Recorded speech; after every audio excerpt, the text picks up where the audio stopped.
Look at that. Perfect. Me, you mean, right? Yeah, you're perfect. My hole is perfect. We're Jenny and James. We started our van life journey living in our camper van, and now we build them full time. Subscribe and follow along on our first build series, where we'll show you all the tips and tricks that we've learned along the way. Alright, so now we're gonna just take you through all the steps to starting your ceiling. First things first, you wanna figure out your cupboards. So we first started figuring out where our cupboards were gonna be, exactly where they would end first.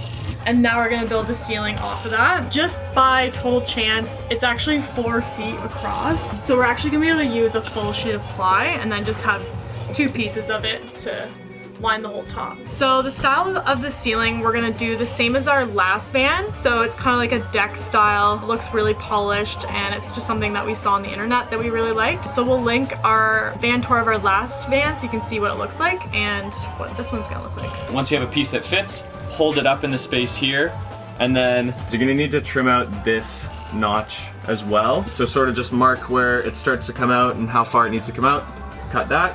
And then once you've done that, what we're doing is screwing it right up into this bar here. Again, just make sure there's no wires in there, of course. But then once you have that notch, slide it in there to where you want it, hold it in place, and then the last spot you're gonna have to cut is halfway across one of these bars.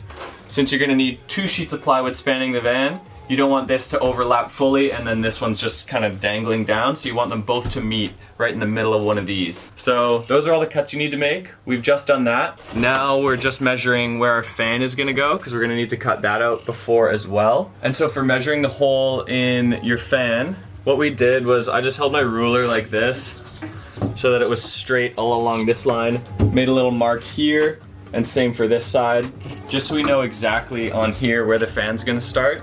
And then when we held up the plywood, I made those exact marks on the plywood as well. And then from there, it's kind of a lot of back and forth, but from there I measured exactly the distance of where the fan hole starts and then marked that on the plywood and essentially just created a square. Okay, so I did a pretty bad job of explaining that, so I just wanted to go over that again here. I drew a little picture for you to help illustrate how we cut out that fan. Okay, so here you can see my beautiful drawing. Right here we've got the last upper cupboard support, and then it moves into this spray foam area, and then where the fan is mounted on the ceiling. And so what we've got going on here is we've got another piece of plywood for the first piece of the ceiling that we're gonna put over, and it's gonna come right up to the cupboard like that. And it covers the fan, and we don't know exactly where that fan is. What we're gonna do is first make 2 marks on the supports of the upper cupboard that are parallel with where the fan is. So to make sure we're getting the marks in the right spot, I take my ruler and I put it right up against that edge of the fan and make sure that we've got a straight line going towards there, and I make a little mark right there. And then I go to the other side and I make a little mark there. So I made 2 marks on the wood that will remain. And while I'm doing that, I'm also measuring this distance. Let's just say they're both 16 inches. They may be off by 1/8 or something, so it's good to measure both sides. Then when we go to put our ceiling on, we line it up like that, exactly where it's gonna go. And we've got these marks that are on the wood, so we just transfer those marks over to the ceiling so that when we take the ceiling away, we've got our marks there. Take our ruler again, make sure we're going at exactly 90 degrees, so you're gonna use a square to draw this out, and then you measure out 16 inches, and again 16 inches. And now you've got 2 points of where the fan is, and from there, since you know the fan's a perfect square, you just connect the dots here and then extrapolate the rest of the fan, and then you can cut that out. And so now when you had your fan in the ceiling there, you've got a hole in your plywood that matches up in the exact same spot.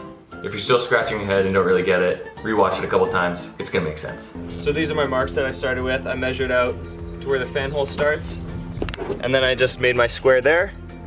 And now, just to be totally triple sure that it's gonna fit, we're just gonna hold the piece of plywood up in the ceiling, make sure it looks like it's in the right spot, and then we'll actually drill our holes and cut it.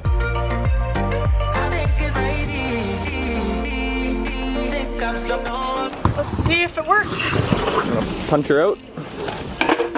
Nice. Yeah. Looking good, Jenny. Look at that. Perfect. Me, you mean, right? Yeah, you're perfect. My hole is perfect. All right, so we just cut the second piece of plywood that's gonna be the first layer of our ceiling. So we've got our 2 pieces of plywood there. And now the last step is to just cut all of the strips that are gonna be the finishing part of our ceiling. So we're gonna do that right now.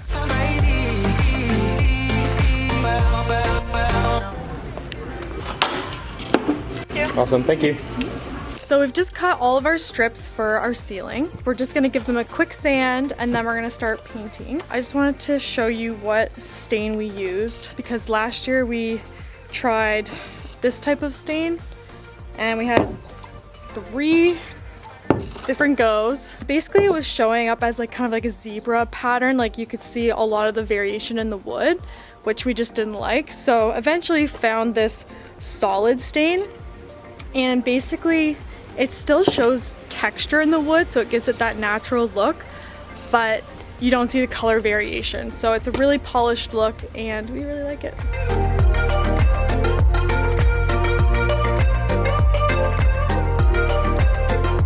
Once we finished sanding the plywood, we then stained it and then put it up in the ceiling with a whole bunch of screws. Hey guys, so we're just picking back up on our ceiling today. We had paused for a few days just because we had a skylight that we wanted to put in, so we had to do a few more things to prep for that. Basically we needed to cut a big hole in the roof so we knew exactly where the skylight was going to be, so that when we put our ceiling in we can also cut out the first hole in our first base of plywood that's going down. So this is what it looks like now. We're a little bit further along on the van. We've got our skylight. It's not quite finished yet, but the hole's there. So now, last night we just drilled up our first piece of plywood. So what we did, we just held it up together and then we screwed in along the ribs. Probably like 10 or 12 screws, like quite a few. And we did have to shave a little bit off the spray foam here because it wasn't really fitting quite flush. It's not super flush still, but we're gonna just try to match the next piece for it. Hot tip that we wish we had done.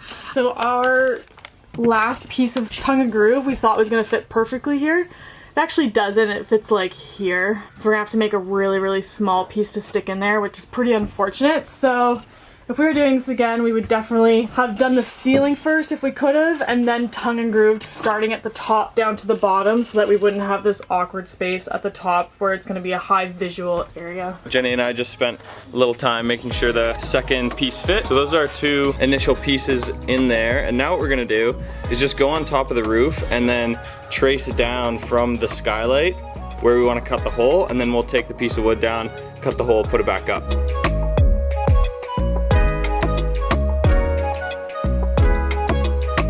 Alright, so there it is.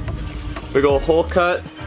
We screwed it in a bunch of places along the ribs. Whew, it's bright, looks good. Just because we want to be extra perfectionistic, I guess, we'll probably just crack fill this gap because there is like a bit of a gap here. We had a hard time fitting them exactly together because I think our first piece went in a little bit crooked. Yeah, you can get like dark wood filler and it just fills that gap there. And we'll probably do that for all the screws as well so they're not silver, but we'll do that after we put the planks on because the planks are probably going to end up covering a lot of those anyways. So yeah, we'll just wait until that part's in. Alright, so we're just about to put the slats on the ceiling. So we've got a 1/2 inch piece of plywood as our spacer, just so we space all of them out evenly to the exact. Yeah. So we'll just use this, we'll just like stick it in and have that as our spacing. Yeah, nothing else to it really. We're using a nail gun just to put them in so it's not a big hole or anything. Yeah, so there's no screw showing, it's really like sleek finish. We've got just really short screws, or sorry, nails.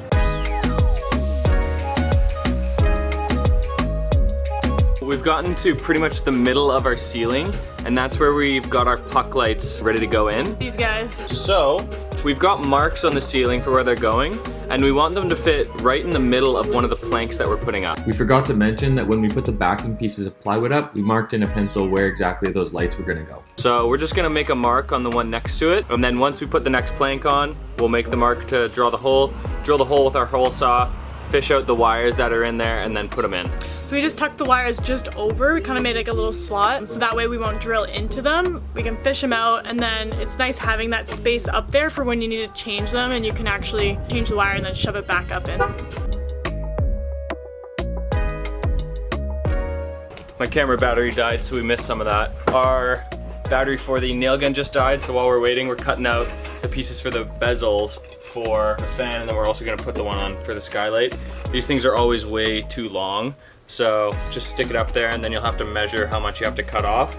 And so I'm just working on cutting all the way around there so it fits in nicely. So just to kind of show you where we're at right now, as James mentioned, our battery died for our nail gun. So as we're going, we did do all of our light holes, and then we're able to kind of fish out the extra. Just when we're killing time, I'll be able to wire that up. Just like right now, we're just kind of waiting for the batteries, so we're cutting out the bezel. Time to put her in.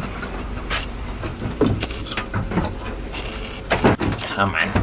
There we go. Nice. So then we'll just drill into the 4 corners there with nice white screws. Sick. Really cleans it up. Yeah, that really polishes things. So I mentioned this before, but we basically have like this smallest little gap up here. So what we figured out was that we can actually put the last brown plank here. It's gonna fill in that gap, and then we're gonna have the white piece over top, and it's just gonna finish it off really nice. So it kind of fixed our problem. Man, that looks great. Super vibey. That really is like the visual progress that I needed to see, you know? Sometimes when you do things in the van, it feels like you did a lot, but it doesn't look like you did a lot. This one really changes it up. Yep. That's it for this one, and we'll see you in the next one.